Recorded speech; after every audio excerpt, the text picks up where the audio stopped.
Today, I want to talk about I want to list my top 10 underrated Genesis songs. So I'm going to go through the criteria of what constitutes an underrated track. I have a criteria. I want you to use it too for your own list. This is my list. I've got 10 songs. I'm sure more will pop up as the years and months go on. Every time I hear this song, I'm like, oh man, this is such a great song we don't get to hear about very often. So that's what we're going to cover today on the new episode of Everything Phil Collins. Now, if you want to play along at home, here's my criteria. So first of all, it has to be an album track. We're going to eliminate any B-sides because a B-side is kind of inherently underrated. Like they're literally underrating this song because they're not putting it on the album. So for that reason, we're not going to include them. We're just going to keep it simple, and we're not going to have any kind of like random tunes, no solo songs, no offshoots or whatever. This is going to be actual album cuts, songs that appeared anywhere between from Genesis to Revelation all the way to Calling All Stations. The other criteria is it can't be a single. So even if a song is somewhat underrated like Abacab, but if it was a single, it doesn't count. Or same with Man on the Corner. And so what constitutes a single? Well, perhaps if it was released officially to radio as a single at the time, maybe it was released later on like Carpet Crawlers 1999, or maybe it was given a 7-inch or a 12-inch treatment. Now, this has happened before. People write into me and I say like that this song is underrated. And they're like, well, technically that was a single in 2005 in the Turks and Caicos for 10 seconds. I get that like there are singles out there in different countries at different times whenever in history. I'm talking about like the big singles, the singles that get a 7-inch treatment or that were officially released to radio during the album campaign. That's what I'm calling a single. The other criteria, the final criteria, is it can't be a fan favorite or a live staple. So if you look at the Cinema Show, I don't think that was a single. I don't think that has a 7-inch. But is it underrated? Of course not. It's perfectly well rated. And it was a staple at live shows. Same thing with like Unquiet Slumbers or Fading Lights is another example. Fading Lights wasn't a single. It's an album track, but it's not really underrated. A lot of people talk about it all the time.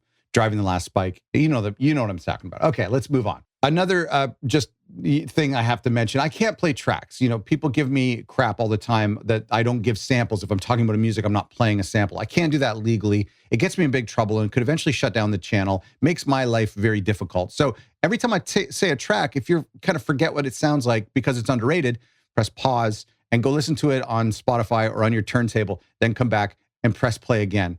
Or just watch this video like 10 times today. What else you got to do? Again, this is my list. I'd love to see your list. Coming in at number 10. So we'll start from the very bottom, but this is like the top 10 underrated songs, in my opinion. I'm going to put the Brazilian. You know what, though? It was a live staple in the Invisible Touch tour, so that's breaking my rules a little bit. Of course, it did appear on 7 inches, but not as a single. I understand that. But I just think, like, I really, really love this song, and I feel like I think it was somewhat near Abacab in the set.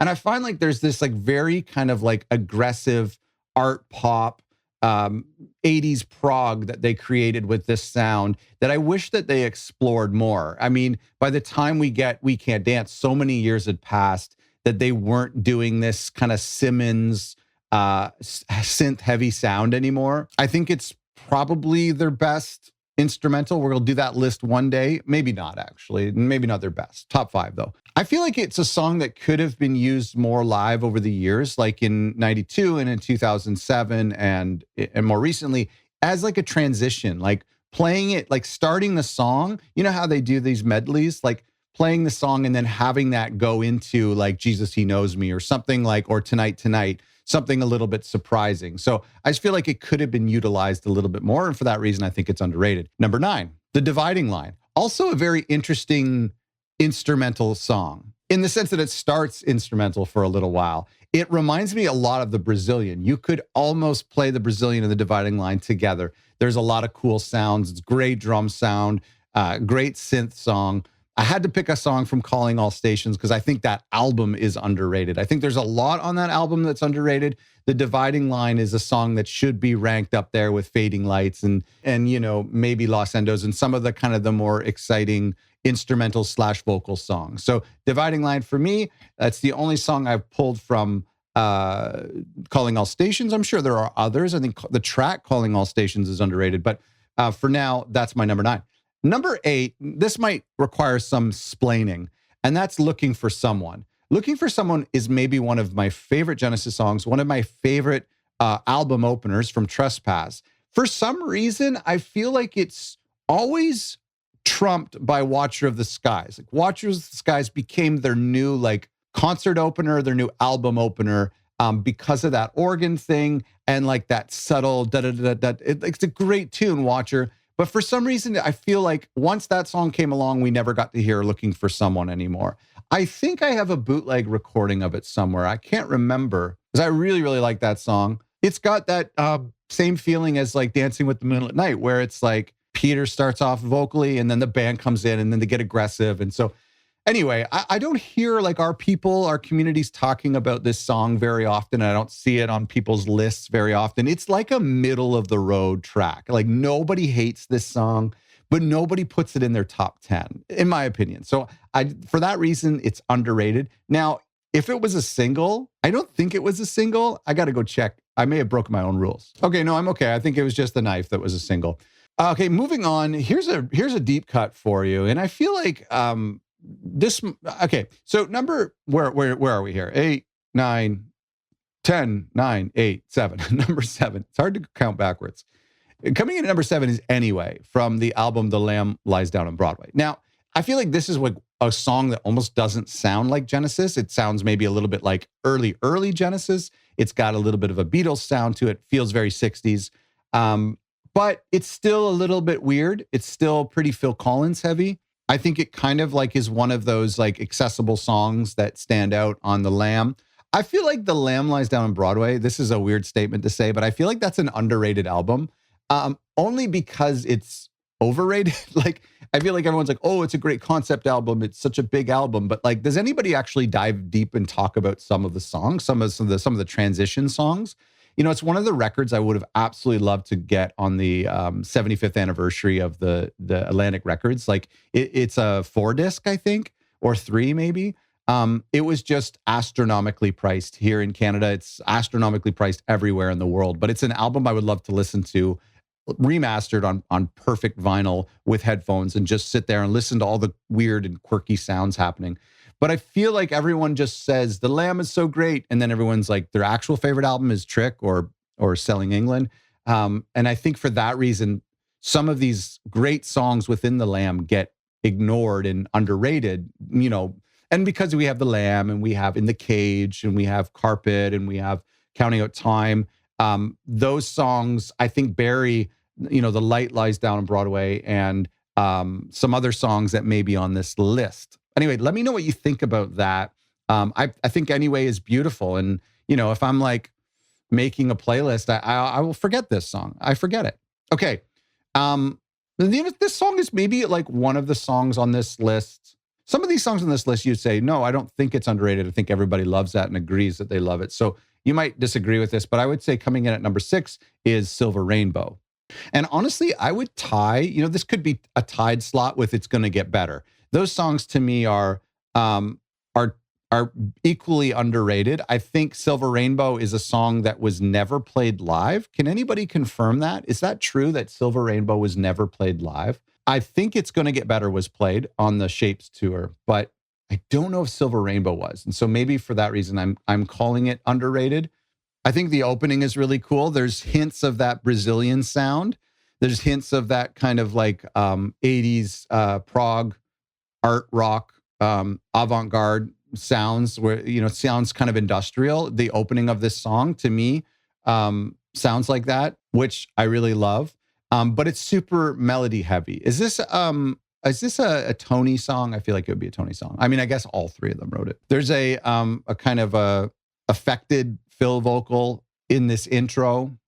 And it's like an intro in the same way of like another record where it's takes a while to get going, or it's like a long intro that doesn't come back.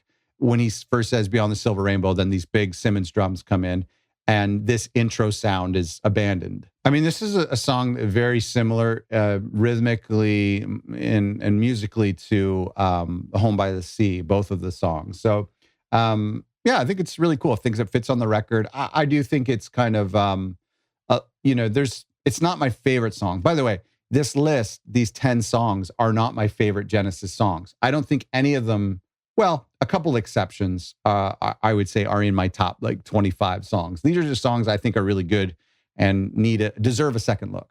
So Silver Rainbow is one of those. It's going to get better. I wouldn't say is like underrated, even though I could maybe put it in this slot. Again, it was played live like a few times. Not. I think it should have been played more. I think it's a beautiful track. There's some really cool like sounds happening at the beginning. It's kind of like Phil Collinsy, like it could almost fit on But Seriously. I think it was a lot of people's favorite as album closers. You know, this and Fading Lights and It. People really like this as an album closer. Okay, let's move on. This is going to be controversial. Where are we now? Are we at 5? 1, 2, 3, 4, 5. Okay, this is going to be controversial because I know a lot of people hate this song, and for that reason, it's got to be on my list because it's one of my favorite songs. And so I'm going to give it its day in the sun here, and that is Way of the World. Way of the World from We Can't Dance. I know a lot of you don't like this tune. You know my opinion on We Can't Dance. I think it's a fantastic record. It's a beautiful record. It sure is a little too long, but the problem is that nobody can agree on what songs to cut because everyone says you should cut these songs. And I'm like, no, no, no. I love those songs. And one of them is Way of the World. It's a swung song. We don't have very many swung Genesis songs. We actually don't have that many swung Phil Collins songs. I think he has more than the band, but like this is like one of the only like that's very Phil on the drums. I'm sure they had a ton of fun writing and recording this. I can tell that they underrate this song because it's relegated to the end of the album. But I love it. I think it's such a great melody. Yeah, listen, are the lyrics from But Seriously onward, do the lyrics get a little bit, we get a little tired of the 80s and 90s where like billionaires, millionaires were like singing about like social justice issues and like only just because it's just weird coming from them. You know, of course they donate tons of money. But anyway, Way of the World, those political songs that always seemed like just a little bit more of like a trend at the time. There's a solo in this song that's like, I'm always like, is this a guitar? Is it a keyboard? It's probably very obviously a keyboard. But I really like the keyboard guitarish solo in this song. I just find it a very happy, upbeat song. I don't know if the lyrics are happy, but anyway, let me know in the comments if Way of the World, if you guys like that song, because it's one of my favorite Genesis songs. Forgive me. One of my other favorite Genesis songs coming in at number 4 that I think is underrated is Dusk. Now, I know a lot of people like this song, but a lot of people also think that it's not a Genesis sounding song. That's maybe a little bit too folksy. It's like almost a little bit too Anthony Phillips. It just doesn't seem like it fits in their catalog. We didn't get to hear it live very often, if ever at all. It's got this like, is this the song that has the triangle? And like everybody, whenever I'm playing it in the car, people think that their iPhone is ringing or something. But anyway, I really think this is a beautiful song. I don't think in any way that it stands out in a bad way on Trespass. But I think it's really, really good. And I kind of wish that they had, you know, explored this. Like, I feel like this is like leads us into The Geese and the Ghost. I feel like I wish that they would have explored that a little bit more instead of just getting more aggressive. But I think everybody wanted to. Everybody was kind of following Bob Dylan and the Beatles and trying to be weirder and play with weird sounds and use more electric guitar and distortion.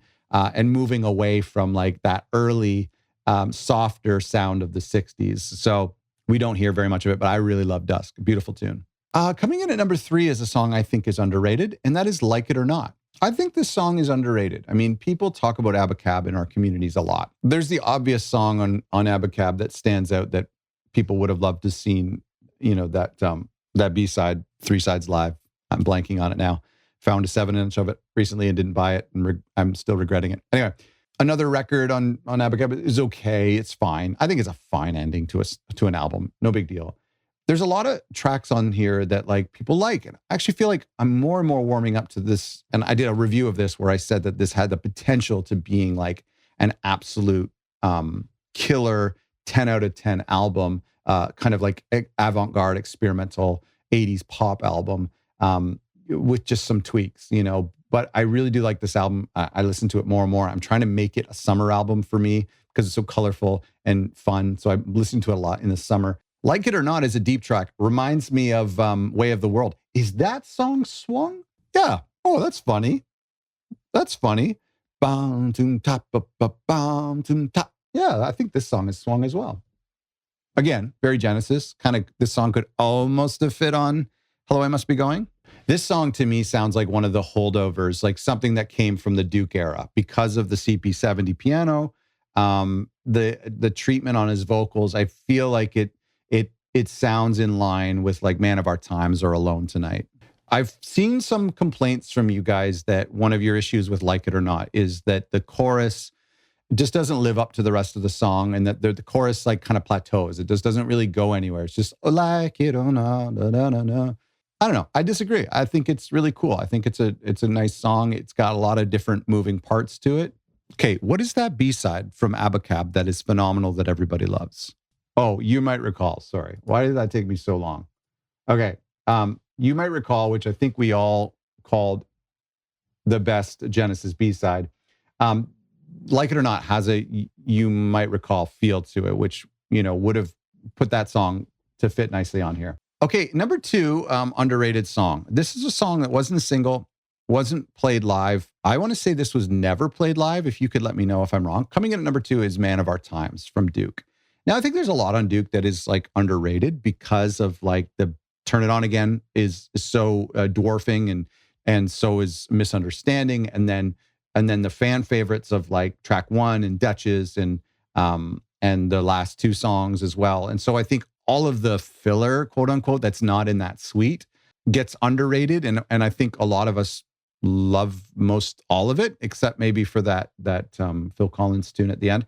But Man of Our Times, I mean, I really love. I would have put on Alone Tonight on this list. I've got some honorable mentions I'll mention later, honorably.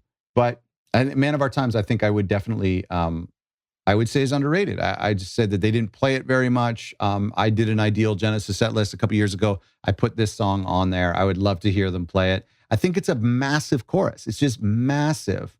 And, you know, these big drums that were going to Phil like screaming and singing. It's a beautiful tune. I love this song so much. I'm curious like what the general consensus is. I think a lot of people like this song, but it's underrated. It's underrated. Okay, coming in at number 1, tell me what you think of this. Number 1, this song is underrated for me because I think it's melodically, production-wise, musically, one of their most exciting songs, but it's trumped, it's dwarfed by the album, and it is, for whatever reason, not given the kind of pop sensibilities recognition that it deserves. Can you guess what song it is that I'm referring to? Track 1, song number 1, the most underrated Genesis song for me is It from The Lamb Lies Down on Broadway, which is the last song on the album. Now, this is actually somewhat nice to have because they don't play it live very often, or they didn't play it live very often, but we do get it on 4 Sides Live, the 3 Sides Live version from the UK that has the extra old songs on the 4th side. And so you do get a version of It, I believe, tied with Samasis. Anyway, it just feels like a little bit like Phil Collins era Genesis. It's a fast song. It's got a beautiful keyboard melody to it. Yeah, I don't know why. I think maybe because like whoever gets to listen to it, like whoever gets to the end of The Lamb Lies Down on Broadway, you know what I mean? Who gets to that 4th side at the end? Like, I don't know. I feel like that's one of the reasons why it's underrated is because like most people never even get a chance to hear it because it's so deep. And it's again, very much like the other song I mentioned anyway. It's completely dwarfed by this massive album, this album that is seen more as an album, a concept album, than for any one song. Now, thankfully, songs like The Lamb Lies Down on Broadway and Carpet Crawlers have kind of like risen above this massive album. And we heard Carpet Crawlers at almost every show for the past 40, 50 years. But the same can't be said for It. I don't know why they didn't play these songs live more often. Am I suggesting that any of these songs should have been a single, that they would have done well commercially? No, I don't think so. I mean, looking at this list, I don't think anything, maybe Way of the World, maybe Man of Our Times at the time, was that considered a single? Or maybe I think Alone Tonight was considered to be a single. Anyway, no, I don't think It would have done any commercially better than Counting Out Time or Carpet Crawlers or whatever the singles were at the time. I just think it's a really interesting, exciting song. It's a great closer. I think when I did that video of the top 10 album closers, this might have been my number 1. So this has topped my list twice, if I'm not mistaken. I mean, they just have so many great album closers. Fading Lights was probably my number one, but I mean, look at Los Endos, Fading Lights. It's going to get better. The Knife. Yeah, so this is like, it is a really, really great song. And I think it's underrated. Now, listen, tell me what you agree, what you disagree. What did you like from my list?